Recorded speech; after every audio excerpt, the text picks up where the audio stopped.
Public Broadcasting. I'll recognize the Chancellor of the University System, Mr. Hank Huckabee. Let's see. I believe that's your mic. Let me see if I've got you there, Chancellor. I'm right there. Looks like Well, thank you, Mr. Chairman. We appreciate the opportunity again to briefly highlight the priorities for the FY16 budget. I will talk just a moment, then I'm going to turn it over to our numbers guru, John Brown, can walk you through the specific issues.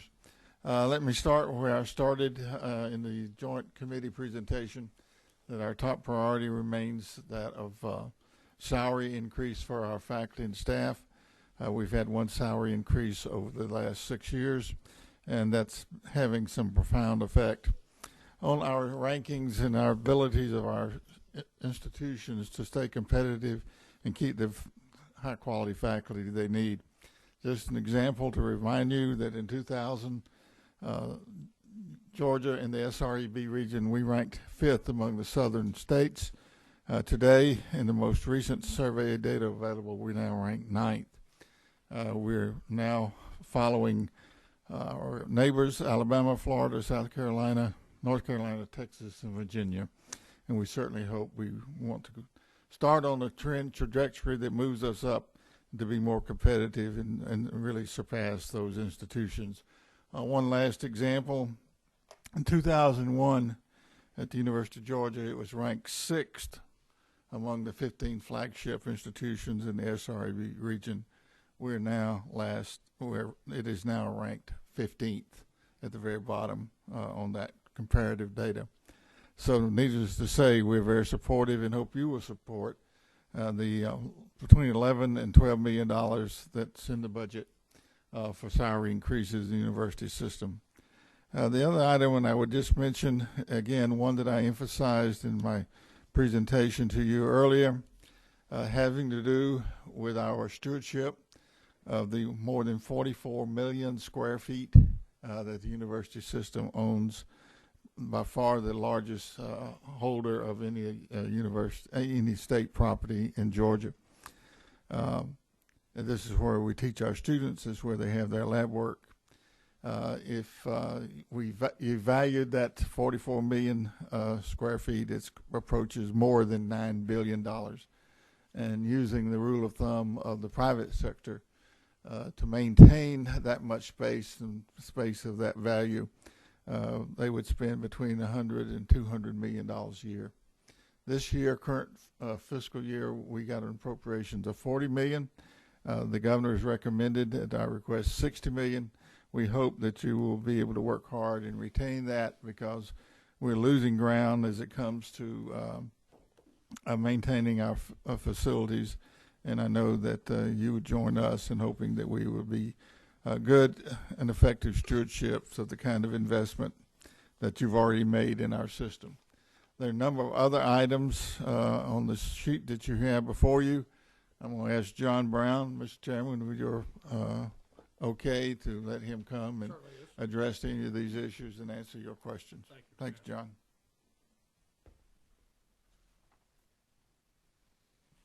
Thank you, Mr. Chair. I have a one-pager, I think, that Michael had passed out in your folder. Rather than go through the 11 pages of the tracking document, if you might be okay, I'll work from this in the interest of time. The main reason is, as we go through each of the programs, there are certain captions you will see over and over, and it's those first three numbered A, B, and C. Throughout this, there is health insurance spread for the self-insured plan of the university system. There's also largely teachers' retirement system and a little bit of ERS money spread throughout the programs, and then the salary increase that the chancellor mentioned.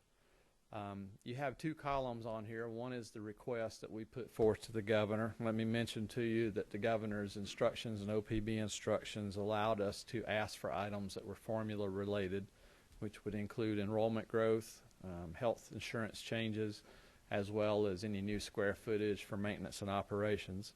We were also given the ability to ask for 4 other items through here. One is related to the Cooperative Extension Service. I'll mention that in a moment. The Enterprise Innovation Institute at ATDC, I'll also mention. And then the two others, the growth in the SREB contract program was allowed as a request. And then finally, the last one is the Georgia Film Academy, which we dealt with a little bit in the amended, and Dr. Staten's here if we have some questions on that. But going down items A, B, and C, in total, our health insurance request was $31 million. The governor recommended $23 million throughout this document. The difference there is some of the enrollment growth in the health plan related to ACA. Those are individuals we're having to serve, but at this point, the money wasn't recognized for ACA just yet. Teachers' retirement and ERS, those were calculations done by OPB and the governor. We did not officially ask for it, but it is a cost. It is one that he adds for us each year. And that's also true of the salary increase. The salary increase shown there, effective July 1, assuming that holds, that money will be doled out on a merit basis, also to help recruitment and retention. It is about the equivalent of a 0.55 if one did spread it on an across-the-board basis, which that's not the way it would be done. The next item, which corresponds in your tracking document under cooperative extension, this is a unique item not related to those commons. The first is for cooperative extension service. We had put in a request on behalf of the cooperative extension service, and I believe they would like to speak in just a moment. The total request was for $1.7 million. The governor recommended $360,000. The difference there was the request was for 20 county extension agents. The governor has recommended 6. I believe the 6 counties are outlined in your tracking document. The next item is Enterprise Innovation Institute. This is the ATDC at Georgia Tech, working with businesses and startups.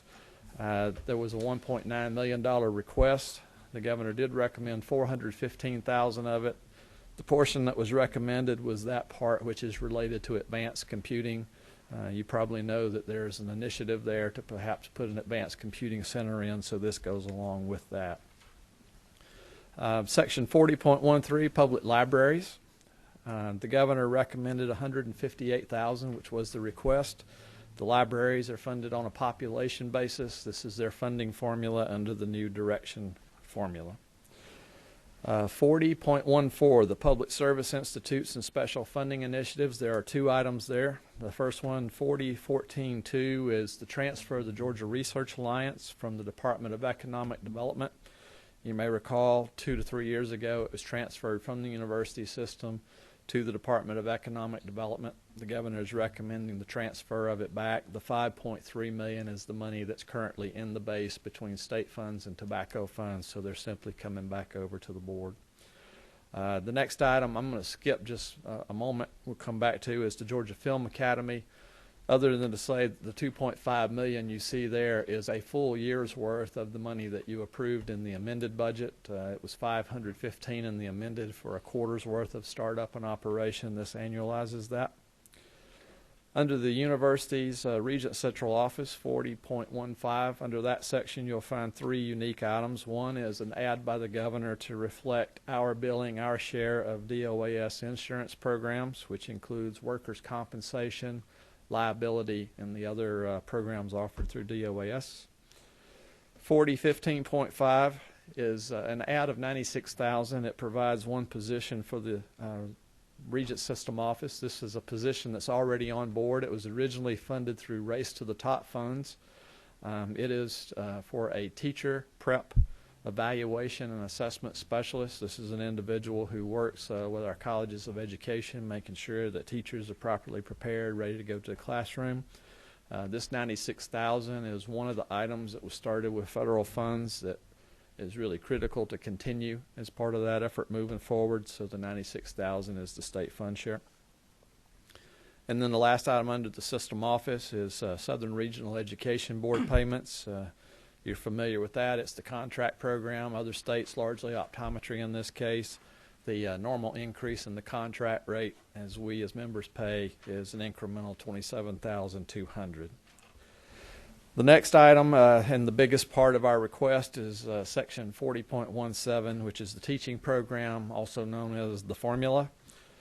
Within that, we were allowed to ask for certain items. The first one in the sequence is payback projects. 20 years ago, we built several buildings using GO bonds, but the debt service on those bonds was to be pulled from the university system. This was before we started doing PPVs and the mechanism we have today. The agreement 20 years ago was that when these projects were finished in 20 years, that the funds would be returned, the state funds would be returned to the system. For the last 3 years, you've been so kind as to do that and honor that agreement from 20 years ago. In this case, we have 4 projects, one at Tech, one at Georgia State, one at Gordon College, and one at Southern Poly, now Kennesaw, for $1,310,000. The next item is actually shown as one item in your track document. It's 40.17.7, which is the true formula money, the enrollment change.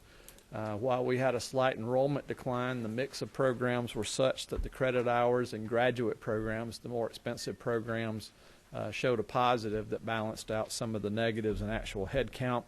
That enrollment growth is $7.6 million.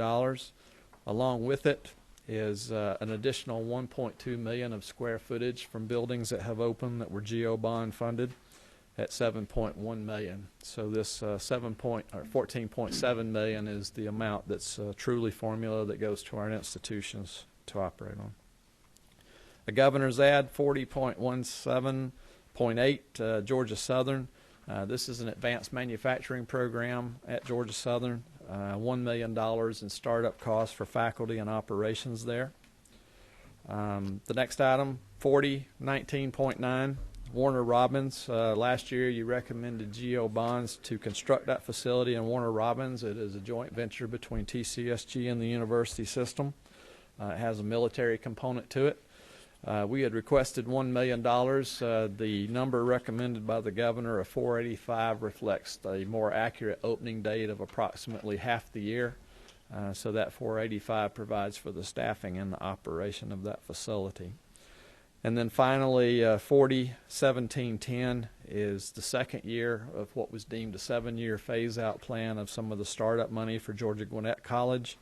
It is an even amount each year. Last year was $1,375,000. This is the second year of that phase-out. And then the last 2 items that are unique, different from the health and the retirement and so forth, is pass-through items in the sense that we submit the request on behalf of Georgia Military College and Georgia Public Telecommunications. The military college, the money there is for their enrollment growth, specifically in grades 6 through 12 middle and high school program, the share of their salary increase, health changes for SHBP and retirement at $728,000. And then money to the Georgia Public Telecommunications, which is a mix of their salary, retirement, and DOAS insurance billings for $158,000. All totaled on the bottom line. We had asked for $53 million. The governor has provided $78. The difference there, of course, is the TRS retirement money and the salary money being added in, which was the governor's discretion there, his call.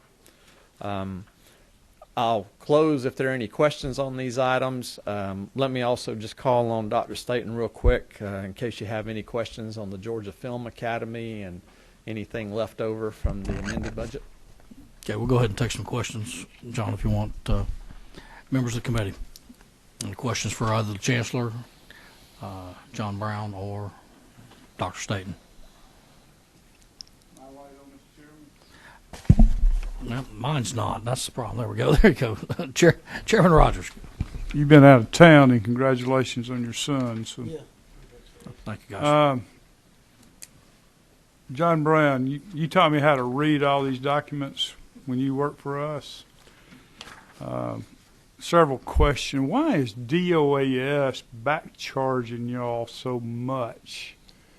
Have you had a history of claims, or are y'all in arrears with them, or what is the issue there?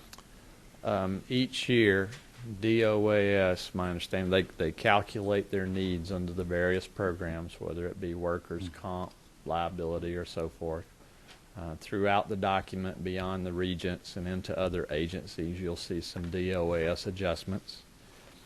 It does reflect an experience First off, most of what you see spread through the budget document is just what those programs actually need on a pooled basis. But if we had a high number of unemployment claims or workers' comp claims, then yes, we would pay a higher rate. What you see here, to my knowledge, is not any bump in experience or adverse experience. It's just ongoing. I just don't remember seeing these high numbers before. Well, I think the reason you Have haven't you been seen hiding them? I haven't. DOAS, I'm sure has. What you see is periodically you'll go several years without any kind of a change in DOAS if the pool's okay, but then if you have claims across the state or within an agency, you'll see where an adjustment's necessary. Okay. But that's only for liability and workers' comp and not property coverage. It's property, liability, unemployment, and workers' comp. Okay. Mr. Chairman, if I can follow up with Certainly, that might be an interesting question to ask the DOAS as well. Well, Find out what- do you remember seeing these figures before? I don't remember seeing these high figures before. I've seen this line item before. You but- know, Well, I've seen the line, putting- but I hadn't seen these amounts. Putting my hat on as your former analyst, sometimes DOAS will go a number of years and have to sort of absorb these, and they'll eat into their reserves. And then every 3 or 4 years, They come back and reassess there's not it. enough reserves to carry you any longer, and you need to do an assessment to the agencies. Well, they've been upside down on this for a long time. That's right. So you haven't probably what seen it this is. probably in Yeah. several years, and now you're seeing it where there needs to be a catch-up or a getting right with the pools. Okay. I did have another Continue, Mr. Chairman. question. Go ahead.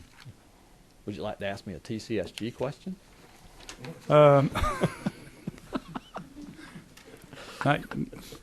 I've got so many questions here. This is what I early this morning. Tell me in the budget book on 330, I don't know if you have it, tell me what the retention initiatives are and how they're played out. Is that something the chancellor gives someone a bonus for, or the colleges? How is that done, and why is it done? Not knowing what you're looking at there. Which page you on, specifically. Mr. Chairman? You said 330. 330, the big book. Yeah, I've got that. I just don't see that's experiment stations and cooperative extension in my book. That's related to the salary increase. The salary money that the governor has provided, you all provided last year, and what's recommended this year, rather than salary money being on an across-the-board basis, it's used to either provide an increase on merit, or in the case where we're about to lose faculty members and we need to do something to intervene to keep that faculty member, or in some cases when you're trying to get a prize faculty member to come to the state recruitment. So you'll see where it says either merit, recruitment, retention of faculty. That's how any pay raise money would be So the used. amounts we're giving now are not enough, according to the chancellor, to keep professors. Isn't that Right. what you said? As I Yes. mentioned, the actual amount, and understanding the situation and with the budget, the amount of money that we are receiving of $11 million, if you did it on a payroll basis, that's about 0.55 of 1%, which is not a lot. But what we do get, we'll pool it up, and we'll try to target it accordingly. And yes, the chancellor's message that a 2% or a 3% would certainly go much further towards addressing the need. So how much more does the chancellor need? Our desire would have been to have an opening bid of 25 to 30 million, which would have been a 2 to 2.5% probably. Okay. Did you hear that, Mr. Chairman? I'm sorry, Mr. Chairman, I was asking a question of the Vice Chairman. What was the? John, won't you tell You him wanna what you repeat that? really need? The question about faculty salary, of course, the real answer heard the is first part of the as much salary as question. possible, but in terms of what would have been really helpful would probably have been 25 to 30 million, which would have been in the neighborhood of 2 to 2.5% to create a pool that starts to address some issues. That reiterates some of the things that the chancellor had to say as well. I'm familiar with that delta, very familiar with that delta. I have heard that before. Okay, other members probably have questions. Let me just. Nobody's lights on, so you're welcome to keep going.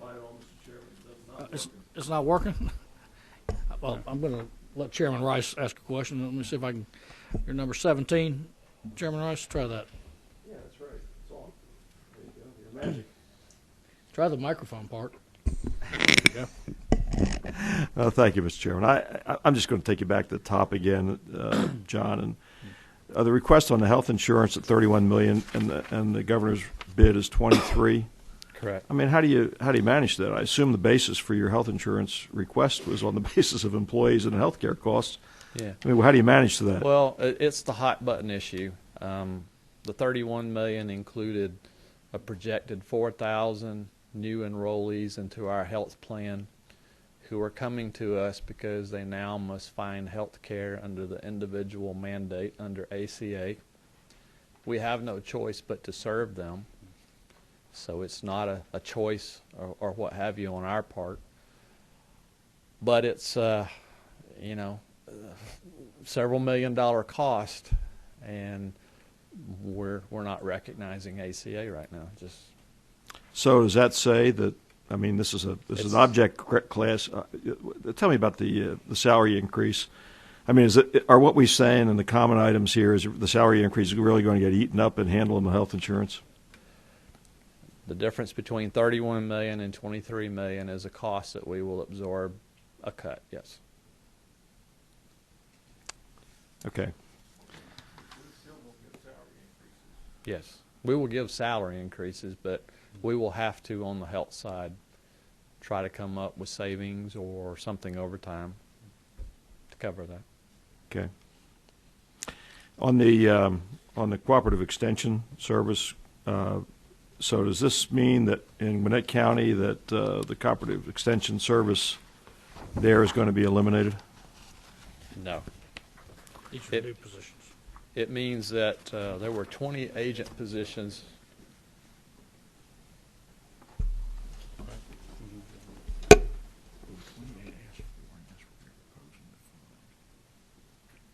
Well, this is continuing. Go ahead. Thank you, Mr. Chairman. I'm Scott Angle. I'm the Dean of the College of Agriculture and Environmental Sciences and Director of the Cooperative Extension Service for Georgia. What was your question again? No, the only question I had, Okay. Dean, is the issue of what happens with the existing expenses for Gwinnett County and all the rest of the counties that have cooperative extension agents in place. Guys like Robert Brannon and people like that. These are new positions that are anticipated. Are these new in positions this we're budget. talking Yes, about? these are positions that are currently vacant that we are requesting be filled through the legislative process. Right, we're not. My understanding is this is not. Not a cut. then. No, we're not cutting positions. No, sir, it's not These a cut. These are currently vacant positions that need to Okay. be funded. These are positions that were lost during the budget cutting years of 2008 to 2011 that remain vacant that we are hoping to be able to fill in the future. There were I got 20 it. that were asked for. The governor's suggesting 6. We have Okay. the capacity to recommend what we think we can get. If I could, I have a little more Certainly. Go information ahead. to share with you. If Bill, if you could pass that around. Oh, okay, thank you. Okay. And I will show you the counties that the governor has asked to be filled. Thank you. That's the extent of my questions. Thank you, Mr. Chairman. Thank you, Chairman Rice. Thank you, Scott. Okay. Any other questions, members of the committee for the Board of Regents? Chairman No. Rogers, go ahead. Radio stations. How many colleges have radio stations now? Since Georgia State has, combined with GPTV, and how many more are going to be absorbed by GPTV? Do you know, John? Has that come to fruition? I'll call on GPTV as to whether anything. We're going to have Director Ryan testify at the very last. If you're not going to be here, I can. No, I'll be here. I'll be. Hold that question. No, I'll be glad to. She'd be the person who's supposed to direct. Well, the reason being is because of all the emails. I don't know if you're getting them, but you didn't get them this week, but I get it. WRAS and stuff.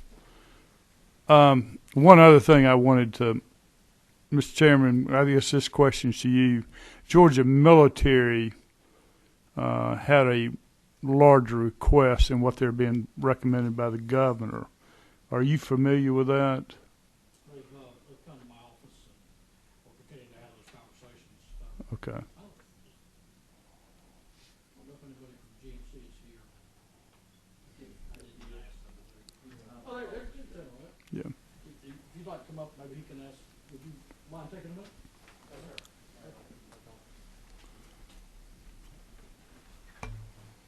Couldn't see you behind the post there, wasn't it?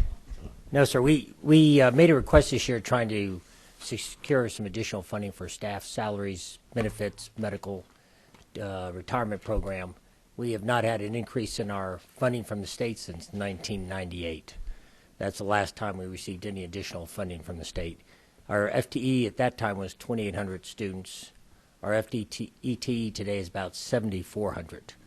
And so with the increase in students, we've also added more staff, faculty, and TRS costs have gone up and everything else. So we're not trying to close the gap, but just to begin the process to move in the direction that needs to be to better fund those requirements. Chairman, one thing I would direct viewers and the committee's attention to, the Georgia Military College has programs not just in their main facilities. There are all over the state of Georgia, and you have employees that you support in all of these areas. That's correct, sir. We're in 8 different locations across the state of Georgia and about to open 2 more up this summer, which will make a total of 10 different locations.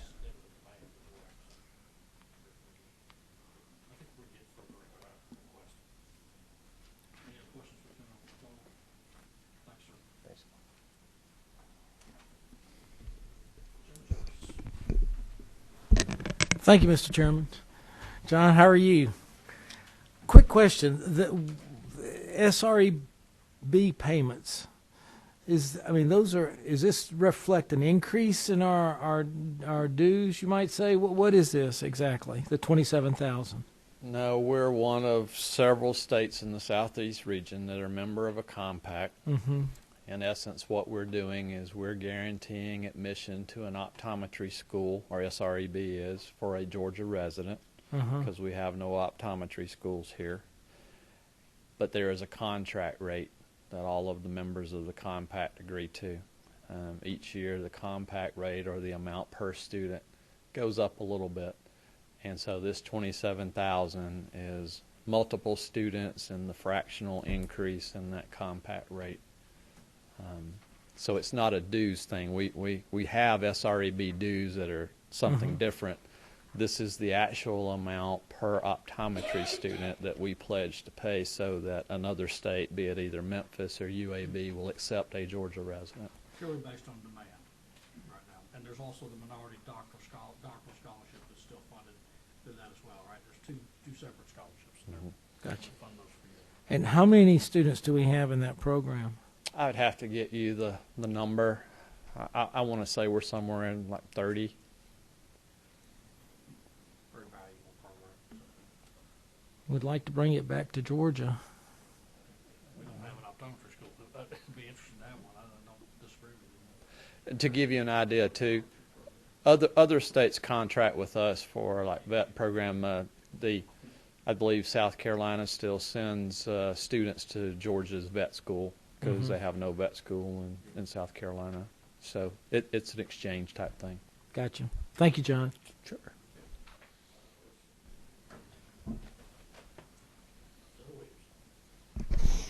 Thank you, Mr. Chairman. I have a follow-up question for Dean Angle that I apologize for not catching while he was up here. Dean, can you come back up?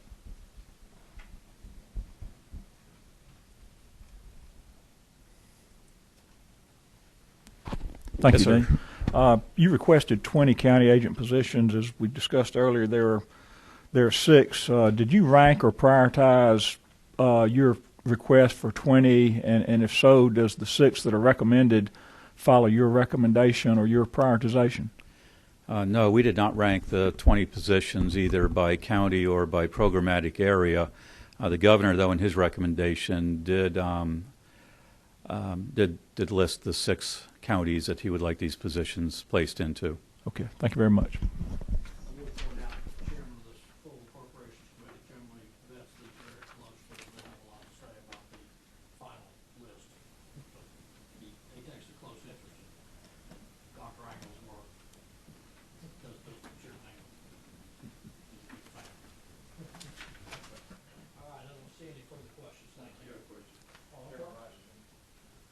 is not working.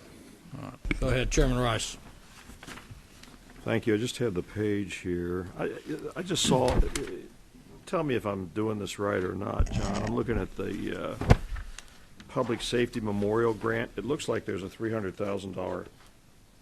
What's the budget number? I'm sorry. Well, I'm looking at the it's base under, amount. I'm sorry, 4414. It's under student finance. Student finance. I'm sorry. Oh, we're not there yet. Okay, I'm sorry about that. A little bit ahead. All right. I could answer questions maybe, though. I do notice that these dollar a copy color copies are back from your Yeah. prohibitively expensive printer that we fund for As you. we discussed, you baited me. You kept asking for color. I give it to you. Now I have too much money. That's true. I love it when a plan comes together. Thank you, Mr. Brown. Thank you. Thank you, Chancellor. We appreciate that. All right. Next on the agenda is Toby Carr with the University of Georgia.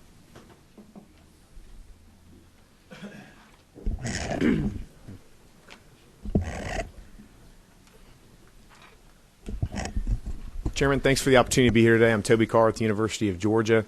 And there were two, I'm greatly appreciative to Michael working this week while you were out of town. And we had planned to ask Dean Angle to come up to speak to some extension. There's two other items in addition to what's already been covered up here. And then Interim Dean Dale Green and Forestry Extension wanted to visit with you briefly, again on Forestry Extension. So if that would be all right, I would turn it over to Dean Angle. Come on, Scott.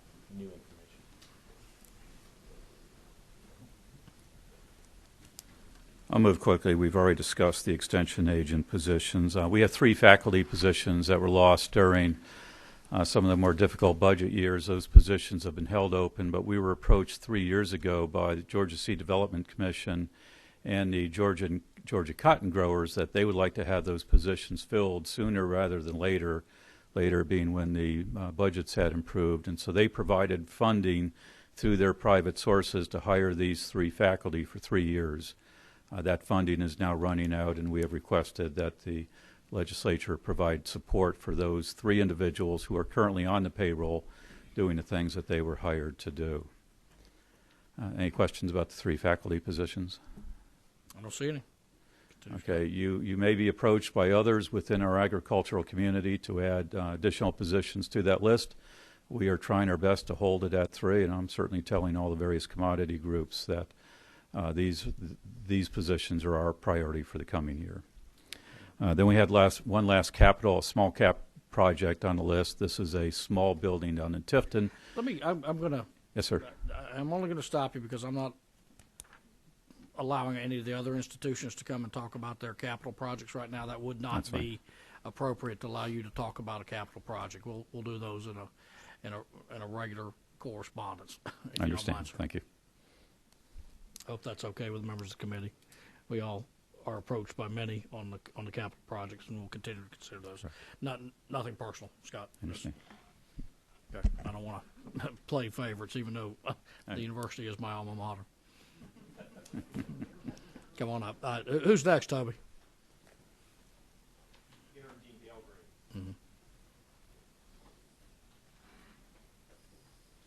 Mr. Chair, thank you for a moment of your time and the committee's time. We have 3 positions in the extension side that we do. We call it outreach. It's not through extension anymore. We still partner with them. These are a position similar to Scott's needs. These are things that have been vacant during the tough budget years that our stakeholders in the Forestry Association and our partners in the Forestry Commission look to us to help them backstop on some technical issues. We have a forest economics and taxation position that's been vacant for since before the recession. We have a forest health position that's critically important with invasive species and those sorts of things that we're dealing with across the state. And we have a lot of needs on the wildlife side, everything from feral swine depredation in ag crops to issues in the urban interface where we have wildlands that we're living next door to. So these are things that we're asking for your consideration on. We're only asking for salary and benefits for these positions. We feel like we can redirect within our budgets to provide operating expenses for these positions and try to address these needs. Be happy to answer any questions if you Any questions from the committee? Don't see it, sir. Thank you for your time. Toby, is that all yours? Thank you. All right, we'll move to the technical college. Director Corbin, I thought you moved. You were on the wall. Now you're here. Yes. Commissioner Corbin. Thank you, Mr. Chairman. Mr. Chairman, members of the committee, good afternoon. It's a pleasure to be with you as always. On behalf of Governor Dill and the Technical College System of Georgia's team, our students, industry partners, faculty, and staff, it's always great to be with you. As you all know, the Technical College System is comprised of 3 areas: adult education, technical education, and economic development, which includes our world-renowned Quick Start program. Currently, we are serving 244,000 plus students through TCSG's programs. We appreciate the governor's and all of yours continued support of TCSG, our strategic industries, our economic development goals as reflected in the proposed fiscal year 16 budget. On page 10, within section 46, our budget includes an increase of $8 million, 7.9, I guess you should never count money until you have it, right? Or recommend it. Not $8 million, only $7.96 million over fiscal year 15, mostly in formula growth and in support of our strategic industries. The only non-statewide adjustment is noted within the technical education line item 46.4.6, and this is an addition of $1.2 million. This $1.2 million is based on the funding formula increase for the purpose of expanding into our additional square footage. Okay. You'll also note that line 46.4.7 shows a transfer of $500,000 in savings from the merger of Moultrie Technical College and Southwest Georgia Technical College that will soon be our new Southern Regional Technical College to fund personal services and operating expenses for the precision manufacturing designation at West Georgia Technical College. Yes, sir. Familiar with that. Okay. Mr. Chairman. That's a very succinct report. I'm very appreciative. Members of the committee, questions for? Sure. Certainly. Chairman Rogers. Thank you, Mr. Chairman. Commissioner, on the big budget, the governor's budget book, I was just, again, reading it, and I'll blame it on John Brown for training me on all this, but on page 389 of the budget book, it shows a number of jobs created in Georgia with assistance of Quick Start. And in 2011, there were 98,544. In 2012, there's 57,993. In 2013, there was 60,155. And 2014 was 53,316. Mm-hmm. Why are the numbers decreasing on that? I know we've got a lot of industry coming in. Is it the type of industry that doesn't need a quick start, or? No, sir. I think we're actually probably doing as much or more. I think it's the way we're reporting our data. We've gotten more effective and efficient within our home office of the Technical College System to actually bring the quick start data over into that. We were actually discussing this. We think the number is much higher within the quick start training program. So where did these numbers come from? Do you know? Yes, sir. I mean, from the beginning, I mean, we all get better as we tweak numbers, correct? And I think where we are at this point within our data management system is we're new in it.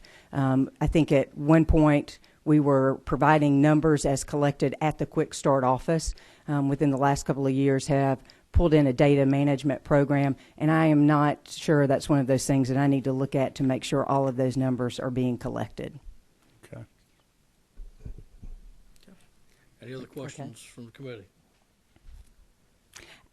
Mr. Chairman, if you don't mind, my budget director just had a very good point, and that is that, of course, during those years we had Kia going on.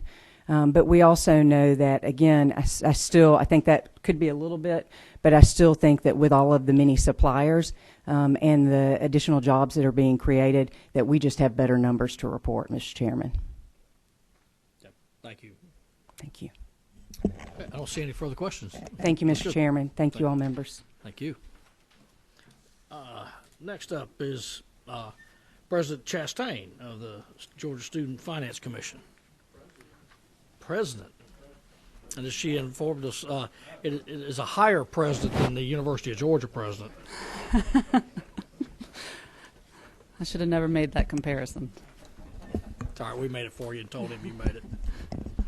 Mr. Chairman, members of the committee, it's an honor to be here today to go over the governor's FY16 budget recommendations. I'm going to start on line 44.1 and just walk you through the track sheet. The first program under 44.1 is the Excel program. This is a program for high school students who wish to take degree level coursework, and that credit goes both towards high school and college credit. This number represents the tremendous growth we've seen in this program over recent years. Last year, in the current year, we're able to give 23,000 awards, Excel awards under this program. This number will allow us to go to 26,000 awards. As you'll remember, in the amended budget, you amended in another 5.8 million for Excel as well. The next line is 44.2 Engineer Scholarship. This provides financial assistance to Georgia residents pursuing an engineering degree at Mercer University. In return, they agree to work in an engineering field in Georgia. The recommendation is to eliminate this program, but continue awards to current scholarship recipients. Currently, there are 264 scholarship loans, and the number would drop to 208 in FY16. We're hearing about that one. The savings would be transferred to the Tuition Equalization Grant Program. 44.3 is the Georgia Military Scholarship. It's a service cancelable loan. It provides outstanding students with a full 2-year scholarship loan. In return, they agree to serve in the Georgia National Guard for a period of 4 years, 2 while they're in school, 2 after. The increase here provides a 3.5% increase just to the cost of attendance for those students. There's currently 84 scholarships in the program. Next, we go to 44.5, this is Hope Administration. This number, 66,681, just represents an increase for adjustments to retirement insurance and the merit-based pay increases. 44.7 is the Hope Grant. The recommendation is to increase the Hope Grant award to by 3%. The Zell Miller Grant also falls under this category. The recommendation there is also to increase that award by 3%. The Zell Miller Grant covers full tuition, so that's anticipating a similar increase in tuition rates. In addition, the 5 new areas listed there on your tracking sheet will be added to the Strategic Industries Workforce Development Grant. Based on the TCSG enrollment projections, it's recommended that the budget remain flat, but they can still meet the increase in the recommendations to increase the grant awards. Moving to 44.8 is Hope Private. Again, the recommendation is to increase Hope Private and Zell Miller Private by 3%. Again, based on enrollment projections, we can increase those award amounts while keeping the budget flat for FY16. Hope Public, 44.9. The increase is 16,762,127. That's a 3% increase in the award amount for the Hope Scholarship. In addition, there would be a 3% increase request for the Zell Miller Scholarship. And I will mention that this is the 3rd year in a row that we've been able to do 3% increases in the Hope Scholarship. Moving to 44.1 or 44.10, this is the low interest loan program, also known as SAL. It's a 1% interest loan program, fixed rate, designed to assist undergraduate students with kind of that last gap of funding to meet their educational costs. The recommendation is to increase this to $6 million to meet projected need, bringing the total cost to $25 million. Last year, in the current fiscal year, we had $27 million worth of applications for this award. So this would help us meet the high demand for this program. 44.12 is the North Georgia Military Scholarships. It's a service cancelable loan. Provides a full scholarship loan. The students must agree to serve in the Army National Guard for 8 years, 4 while they're at school, 4 after they're out of school. This reflects a $308,168 reflects a slight increase in the number of awards and a 3% increase in the total cost of attendance at North Georgia Military. 44.13, the North Georgia ROTC grant awards. These are for college students attending the University of North Georgia who participate in ROTC. The award amount is $750 for ROTC and $1,500 for future officer grants. And this reflects, the increase here reflects an increase in the number of students in the program from 527 to 595, and that's based on demand for the program. Chairman Rice, you asked about the Public Safety Memorial Grant, so that's 44.14. This is a grant for children of public safety and law enforcement officers who are either killed or disabled in the line of duty. This increase is based on projected need. Last year, we had 41 applications for this program, and we were only able to fund 23. So this is trying to meet the need for that program. 44.16 is the tuition equalization grant. The recommendation here is this is for Georgia residents who attend private schools in Georgia, eligible private schools in Georgia. It's to increase the award amount from $700 to $900 per semester. So the $105,000 from Mercer, the engineering scholarship program, would be transferred to this program under the recommendation, and then the rest of the increase would be funded from deferred revenue that we have left over from FY15 programs. So the total increase is $2,626,328 for TEG. That is all the changes. That's all the recommendations for increases. I'll be happy to answer any questions. Members of the committee. Chairman Rice. Yeah, thank you, Tricia. Appreciate it. Appreciate your alacrity in going through this opportunity for you. 44.10, the low interest loans. Mm-hmm. Obviously the governor's recommendation is $6 million in a day. Could you just take me through that for a second? Why do we even have that? I mean, we got all these the Pell Grants, we got all these other types of loans available to students. Why do we need this? This program is designed for students who actually, and they have to prove this, that they've gotten the Pell Grant, they factor in any family contribution and all other scholarships and loans, and they still can't meet their educational cost. So some of our neediest students need this. It's called the last gap of funding, and this loan is provided for those students. What's the qualification for it? There are no qualifications. There's no Academic standard. academic qualifications. No, it's completely need based. And there's no credit either. There's no underwriting qualifications either. How much is the low interest loan factored at in terms of the interest rate on it? Or is there any? It's 1%. 1%. Mm-hmm. Thank you. Okay, who's Chairman Chokas? Thank you, Mr. Chairman. Madam President, on the follow-up on Chairman Rice's question about the low-interest loans, can you tell me if any, because this, I think, if I'm not mistaken, was created when we were working to salvage the Hope Scholarship Program? That's correct. That's when we did this. Has any of the repayments started on those, and have there been any defaults? That's basically what my question is. On this program, there have been repayments have begun, and of the repayments, which Dana might know the full amount, we have of those in repayment, about 16% are in default. How many? 16%. 16% are in default already, and that program has been in existence for how many years? 4 years. 4 years. 18.3 million have gone into repayment. I'm sorry, say that again. 18.3 million have gone into repayment. 16% of that is in default, and so what's that number? 3 million. It might be interesting to get some statistics for this committee, Dana, on certain metrics with respect to that program, from the academic requirements to the qualifications, to which institutions these individuals are choosing. If they're going to highly competitive institutions, maybe they're not because they don't have the academic credentials to go. It'd be interesting to see some data on this program, just where, who, how, why, when, how it's being repaid, that type of thing.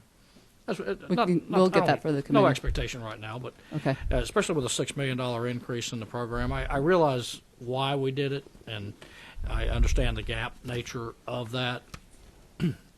Again, I take you back to when many of us went to school. There was no Hope, there was no Pell, and many of us still made it all the way through. There was hope, but it was on the end of a shovel. Yeah. I had that show. Just, if I may, You'll follow up?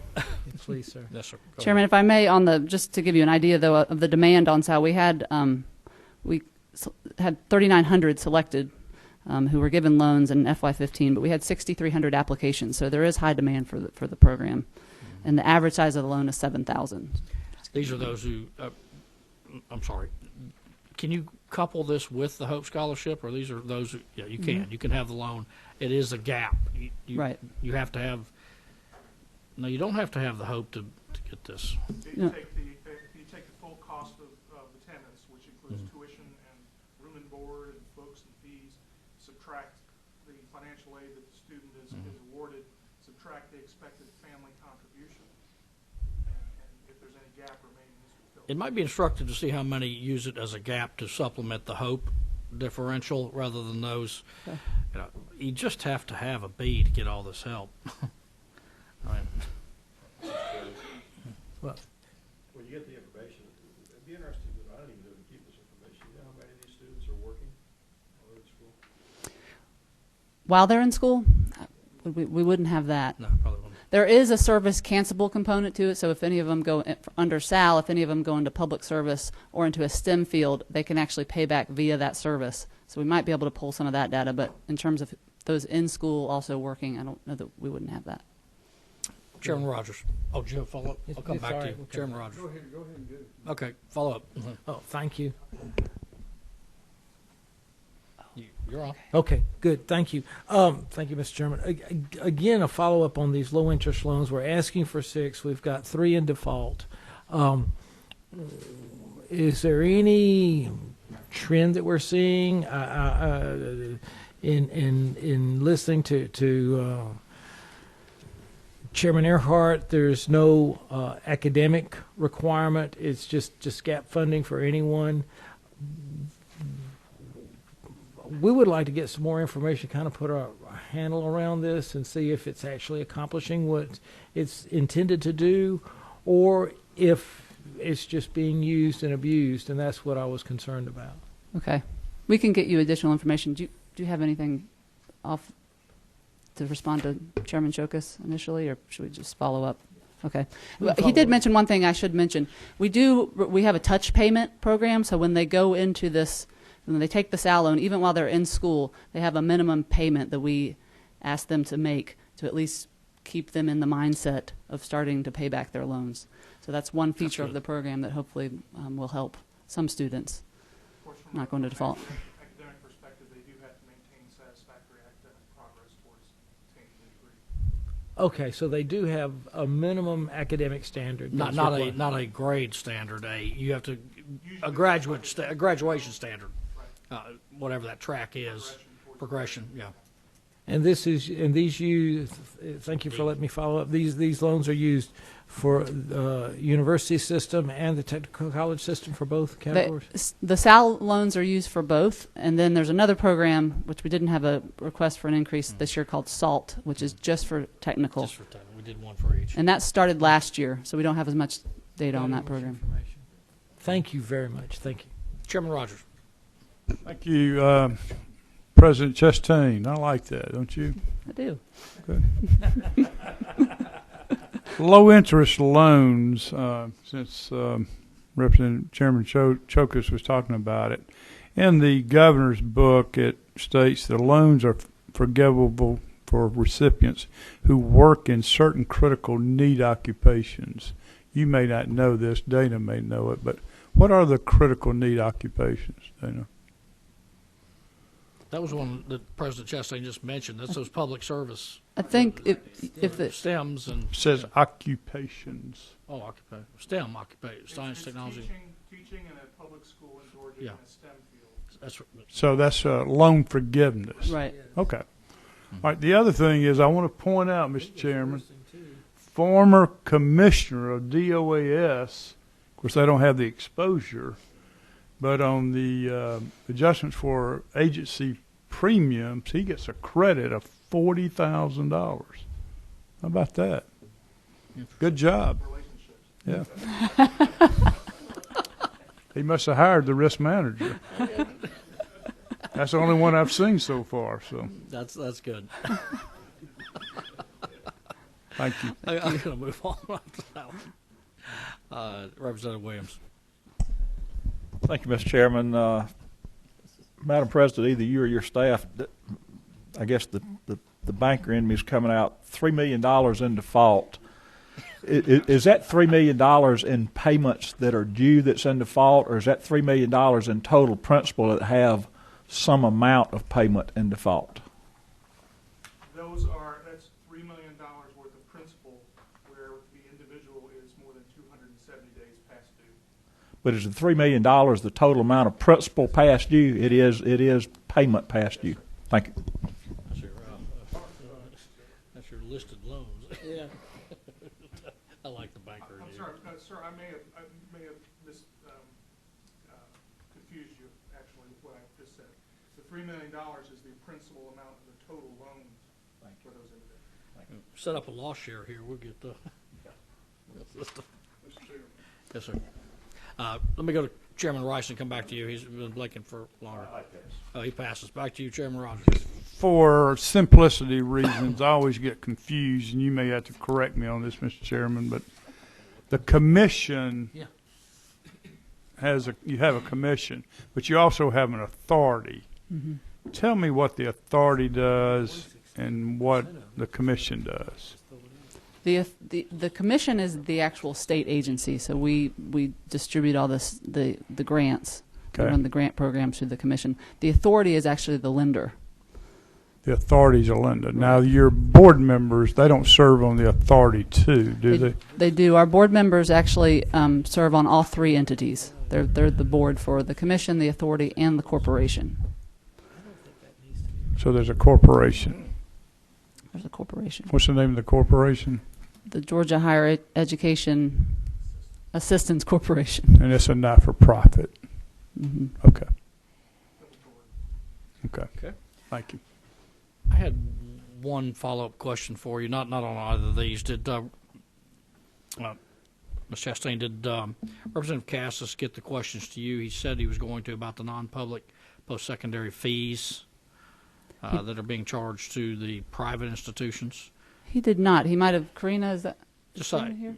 I thought the MPEC executive director was here. She might have known that, but no, I haven't heard from him on that. He I can follow up though. Concerned about that. If he didn't get it to you, then you certainly don't have the information to answer the question. So okay. Just dropped the bill dealing with that. Okay, so did he. So because it'll be in your committee. So MPEC is an administratively attached agency to us, but I can certainly work with Karina Robinson, their executive director, to get that. Just know that he has a question on that. Those fees are significant for several institutions like Luther Rice. $10,000 or something like that. When the average in places like Florida is $3,500 for fees, that's significant. Okay. So just come to light. That'll be in Chairman Rogers' committee.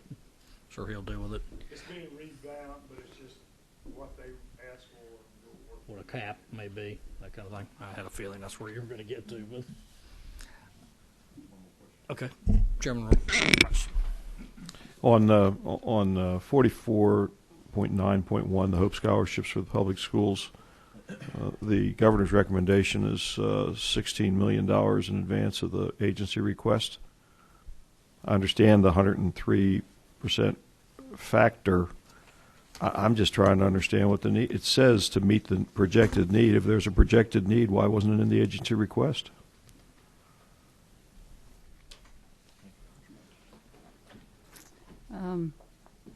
Do we normally make a request on lottery funds for Hope? We include Sorry. in our numbers that we provide to the governor and OPB a projection of enrollment increases, but we don't make any assumption about the factor rate or the increases in tuition.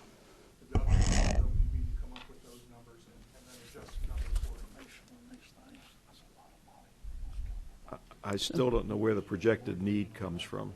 I mean, is that an OPB projected need? It's not your agency projected need? Right. We project the enrollment increases, which is the need for additional. But you don't put any money to it?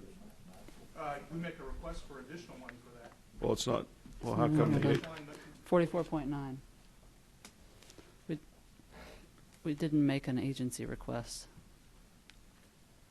well, the differentiation here is between what the governor's people think and OPB, Right. and what the agency thinks about what the projected need is. Obviously, they've got a projected need that's higher than the agency thinks, and it's worth $16 million. The 3%, the 103% factor rate and the 3% increase cost more than $16 million.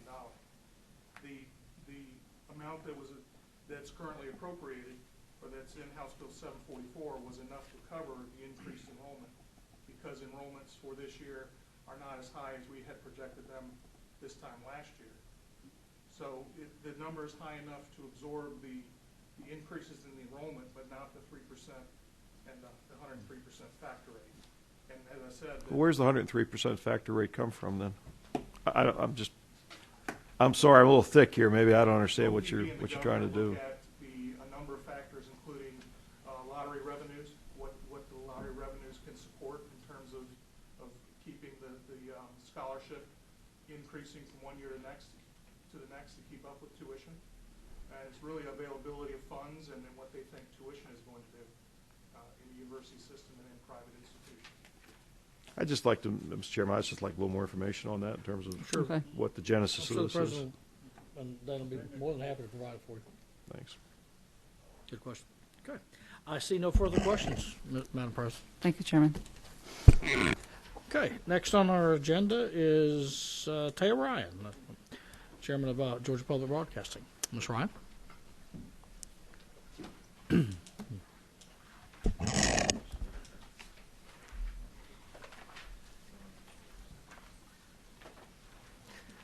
Thank you, Mr. Chairman. Would you like me to address Chairman Rogers' concerns first? I think that's a good place to start. All right, let's start there. I'm sorry that you've been getting some emails. Let me recharacterize the partnership with Georgia State and Georgia Public Broadcasting.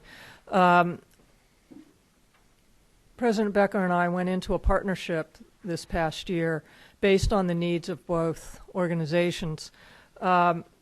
A reminder that the students take over the radio station at 7 p.m. again every night. We get it, then share it at 5 a.m. So there is still a share mode with the students, number one. Number two, we made accommodations so the students get the full network radio station on HD. That means that with their iPhones or their iPods or whatever, they can still hear the station. The station is still broadcasting. We simply took, in partnership with Georgia State, we simply took over the analog on 88.5. Where we also went with that, what made possible was we gave 12 hours of one of our digital television channels for their use in the buildup of their communications department. In fact, we now have buses of students coming to GPB to take classes. They're actually holding classes at GPB in our studios. They're production classes. We're helping to facilitate those with our expertise. And we expect to have numerous interns in our news division by this fall. In fact, an entire program, a curricula is being developed around that. So it really was a partnership that benefited both groups. So I thought I'd... Mr. Chairman, can I make a statement on that? Certainly. I know, we don't run any state agencies, but we get the backlash of it, and I think it would be helpful to this committee and Chairman Earhart and the other chairman. If this is going to happen down the road again, it would be nice to be informed about it. I forward everything to President Becker and Ms. Curlin and also Tom Lewis. I never hear from Tom. He lives up in Cartersville, but but they have responded. But okay, I'm just amazed at the response. And of course, Chairman Earhart probably knew about the radio station, but I didn't know Georgia State had a radio station. And I found out that they've had it for 42 or 43 years. But if any other colleges do that, it would be nice to know about it before and I guess I've gotten 500 emails or more, and I try to respond, not to the person, but I respond back to the college, and they have taken care of it. But it seems to be lit up again, and I'd like for it to go away if we could. So. Chairman Rogers, I was aware Chairman Lewis stops by my office and has breakfast on his way out of Cartersville through Emerson on a regular basis, and I don't go up I-75. Well, so you're missing a good breakfast then.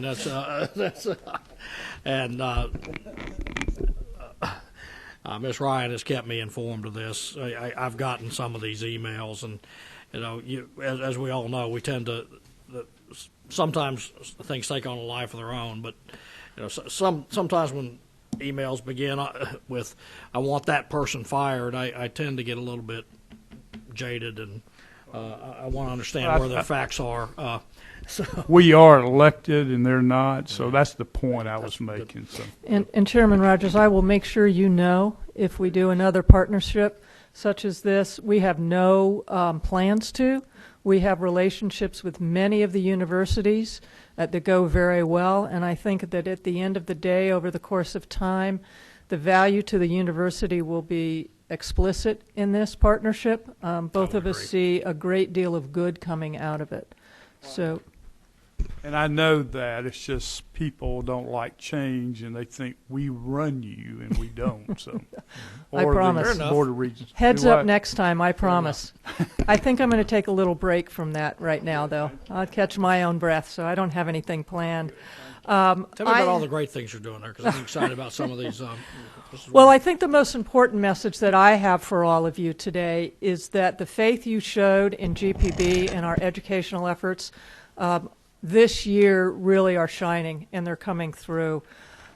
Several years ago, we came to you with the idea of allowing us to experiment to write the first digital textbook, which we did. And it was a bumpy ride, and we learned an awful lot. It is complex and difficult, but we did it. And I came last year at this time and said we had completed it.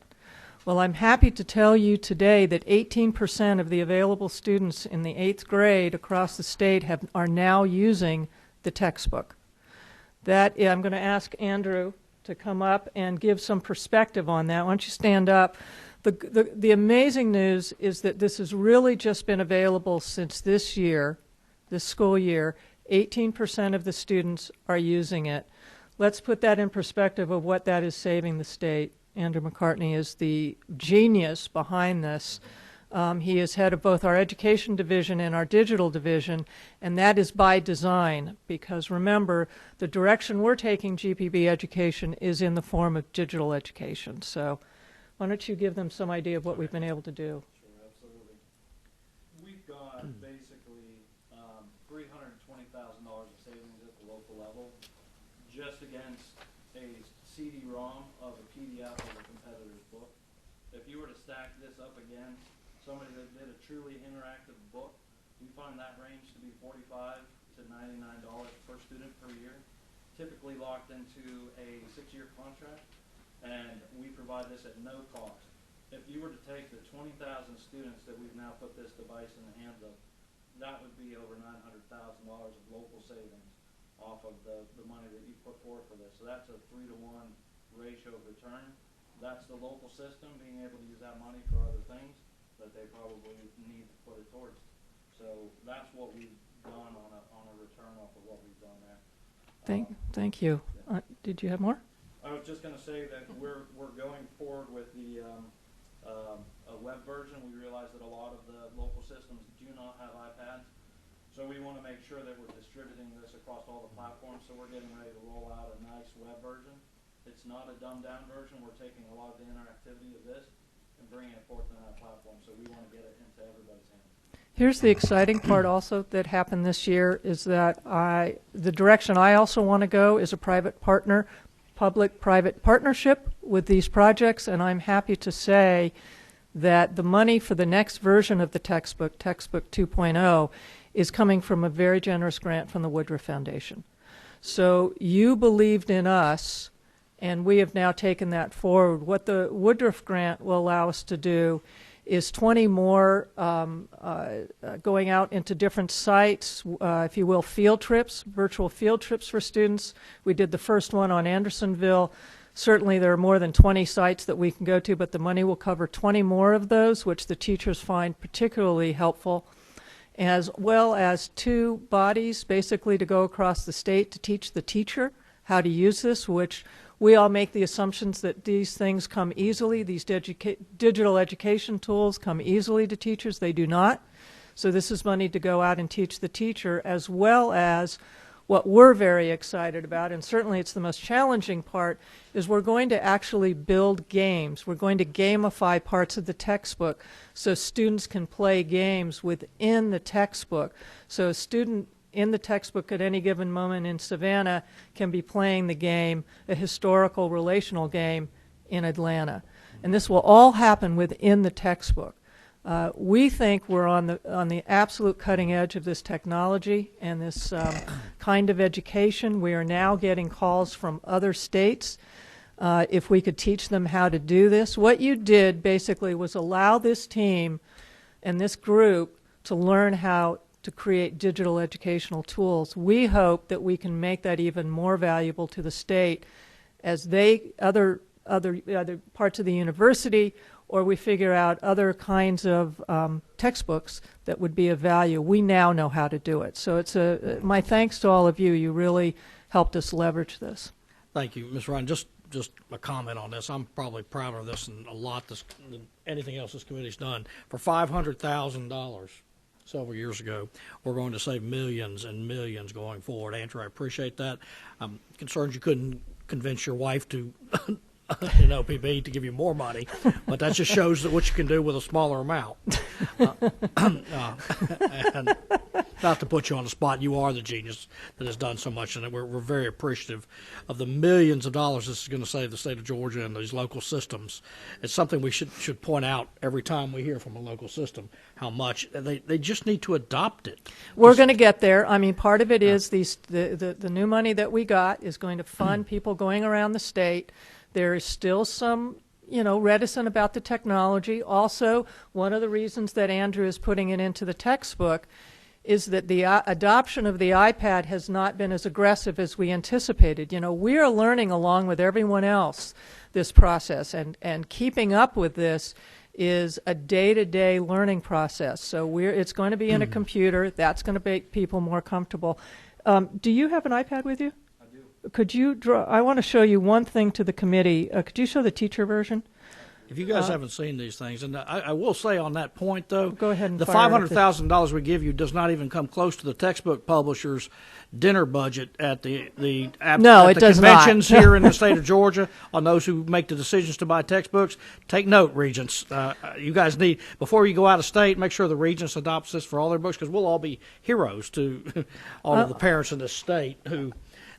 Well, remember, yes, it's free, and it will continue to grow because it's digital. I do want, Andrew, if you can walk up and show them. I want to show you one thing. I'd like to see it. That we also learned, one of the slowness in the adoption we learned was that we hadn't done a teacher version.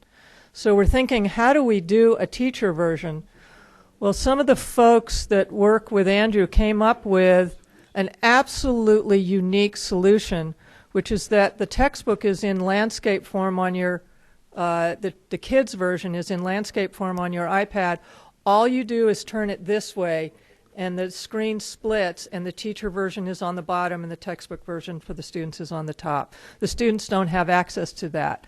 So there was no separate book. There was no separate iPad. All they do is turn it. No one has figured this out. In fact, Andrew built this on the Adobe system, which now is calling us to find out more that they can do on their system. So I think when he came in and showed me this, I was stunned. It's pretty amazing.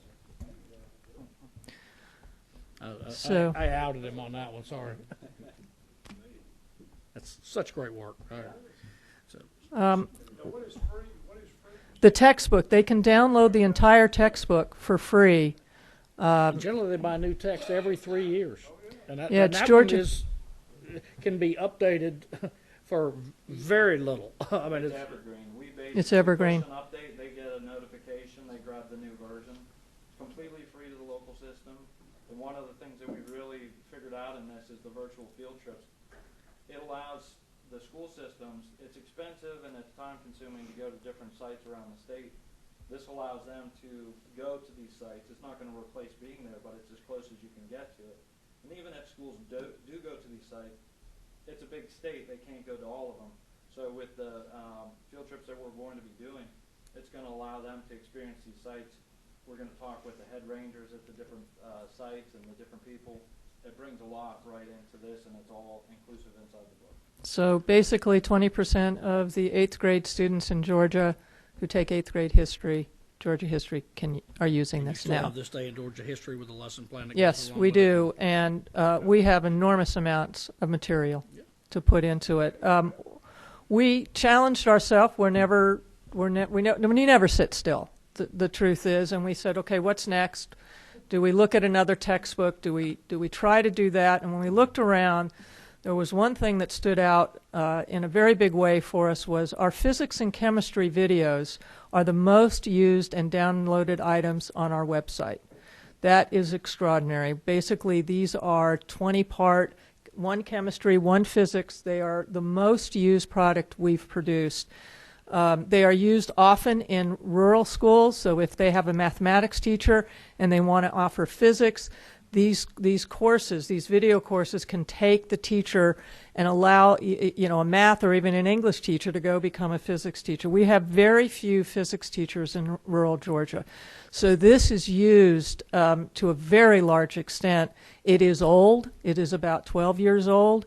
It is in sort of an old-fashioned sensibility to it that kids today aren't particularly attracted to, but they're still using it. And we thought to ourselves, the best thing we can do is update this, make it look more interactive, feel more interactive. So what we did was we went to Georgia Tech and some of their Race to the Top money. We asked for a grant for that. We got it. And then, to my point about public-private partnerships, we went to Georgia Power, and we asked them to match that, and they did. And so as a result of that, the kids in Georgia are going to have a brand new physics and chemistry course.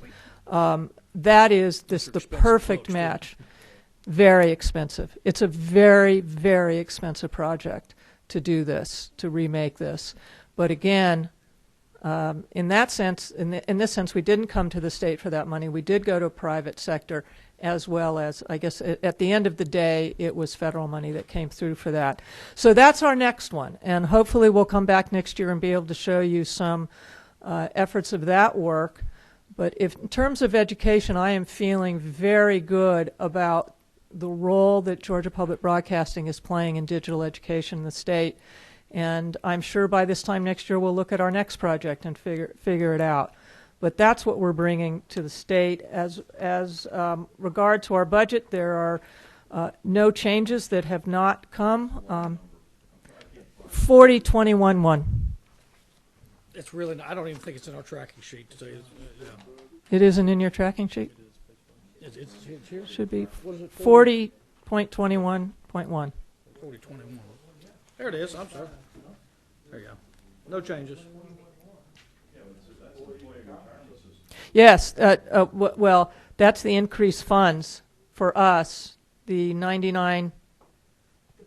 The page They're before. administratively attached to Regents. That's why these 40-21. line We're attached to are Regents. in the Regents budget as well. Does that make sense? 4021.1, it reflects the up in the retirement system. 4021.2, it is the teacher's retirement system to reflect the adjustment of the employer's share of that. 21.3, merit pay, which is all the agencies are getting. And then down to 21.5, that again is what all the agencies are getting to remake their PeopleSoft, which used to be TeamWorks. So That's all that good, is Dana. the You did pretty good on the DOAS too. I got credit. Yeah, that's 2 in a row.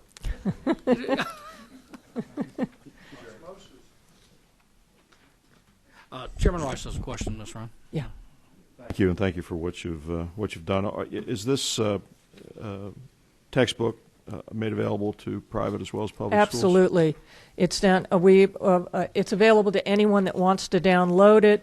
They simply have to register with it. It's used a great deal by homeschoolers, and we do provide it. As a matter of fact, there's one charter school that is using it this year, which is be very interesting for us, is the Drew Charter School. And Don Doran, the principal there, we're going to look at what is the impact on scoring. He's very concerned about the social studies scores among his students, his 8th grade students across the system, as a matter of fact. And we want to see if there's any greater retention rate by using the digital textbook. So yes, the textbook is available to all. What are Georgia the top taxpayers. Yeah. All Georgia taxpayers, yes. What are the top 5 districts you think in terms of utilization? Andrew, you could probably... Gwinnett is fully on board with this, as well as Hancock County. Hancock County. So we've got it mapped across internally of everywhere that signs up. Now, when the teachers sign up, it says that it represents 68,000 students. We've seen closer to the 20,000 number actually utilization. So it's spread truly across the entire state. I wish I brought you. There is a map of Georgia, and I will show that to you next time, of every teacher that, or administrator or homeschooler that's downloaded the material. I think we ought to ask every school board member who comes up here and has a problem with transportation to ask them if they've adopted this or they're still eating dinner with the publishers. We'd be delighted. At the conventions.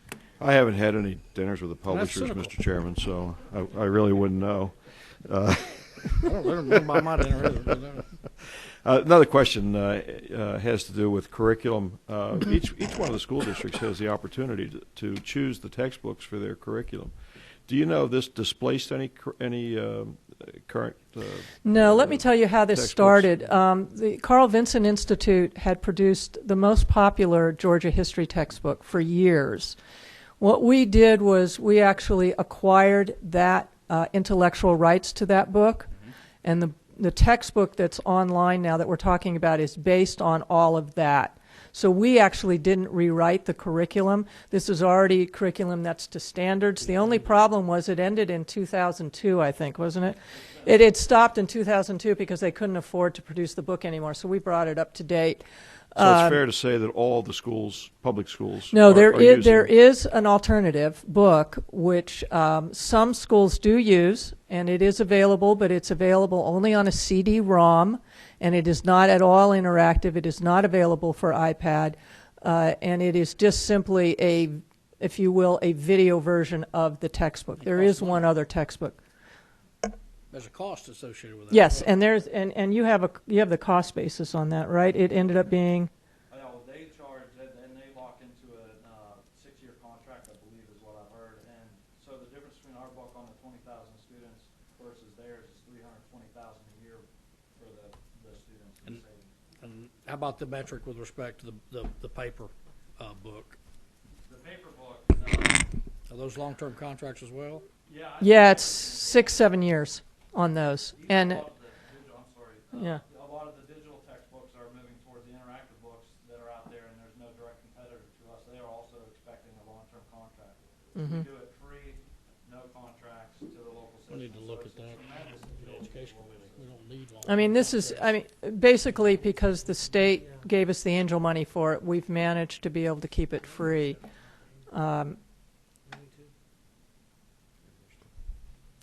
And that's pretty much what I have to report. We're happy to show you more of it. Wish us luck on the physics and chemistry. We're excited.